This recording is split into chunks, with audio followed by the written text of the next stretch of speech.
Dans la vidéo précédente, nous avons vu avec Benjamin la solution Fabric dans son ensemble et ce qu'elle peut vous apporter. Maintenant, la question que tout le monde se pose, combien cela va me coûter pour profiter des avantages de Fabric? Bonjour, je m'appelle Valentin Chaud, consultant tech lead Power BI et Fabric. Bienvenue dans le deuxième épisode de cette saga autour de Fabric. Si vous ne voulez pas rater les prochains épisodes, pensez à vous abonner. Pour commencer, vous allez avoir besoin d'une capacité Fabric. Cette capacité correspond à la puissance de calcul appelée CU, Capacity Unit, utilisée pour toutes les opérations dans Fabric. Les capacités commencent de F2 jusqu'à 2048. Ce nombre derrière la lettre F correspond au nombre de Capacity Unit disponibles. Lorsque vous souscrivez une capacité, vous devez choisir une région en tant que data center. Cette région a une importance vis-à-vis du networking de l'ARGPD. Nous vous en reparlerons au cours de cette vidéo. Il existe deux types de capacités, le Pay as you go, ou aussi appelé Stop and Go.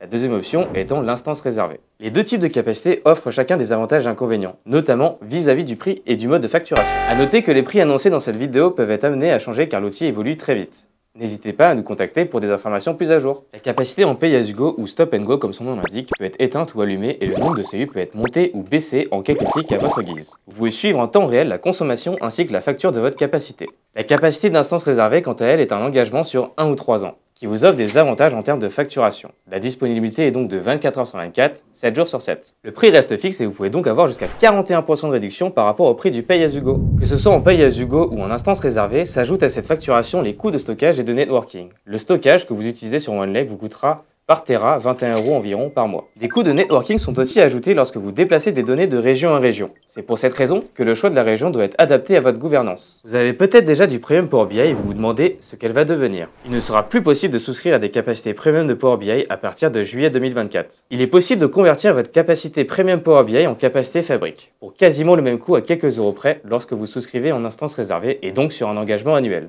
Par exemple, vous pouvez obtenir les avantages d'une P1 Power BI en payant le même coût avec une F64 de Fabric à 6 ou 7 € près. La F64 est d'ailleurs le seuil à partir duquel vous obtenez aussi Copilot, qui sera le sujet principal dans une des prochaines vidéos.